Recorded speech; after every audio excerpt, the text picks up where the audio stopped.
حکومت کا P T I کے اہم رہنماؤں کے بیرون ملک جانے پر پابندی عائد کرنے کا فیصلہ۔ ذرائع نے بتایا کہ 9 مئی مقدمات کے حوالے سے اہم پیش رفت ہوئی ہے اور وفاقی حکومت نے تحریک انصاف کے اہم رہنماؤں کے بیرون ملک جانے پر پابندی کا فیصلہ کیا ہے۔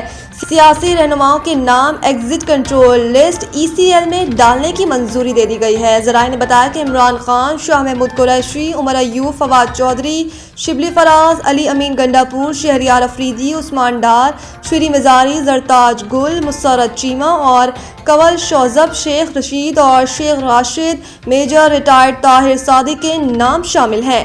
ذرائع نے بتایا کہ راجہ بشارت اور واسع قیوم عباسی سمیت دیگر شخصیات پر بھی بیرون ملک جانے پر پابندی عائد کی گئی ہے۔ ذرائع نے بتایا کہ محکمہ داخلہ پنجاب نے فہرست سمیت وفاقی حکومت کو سفارشات بھجوائی تھیں، جس کے بعد 9 مئی کے فسادات کے تناظر میں نام ECL میں ڈالنے کا فیصلہ کیا گیا۔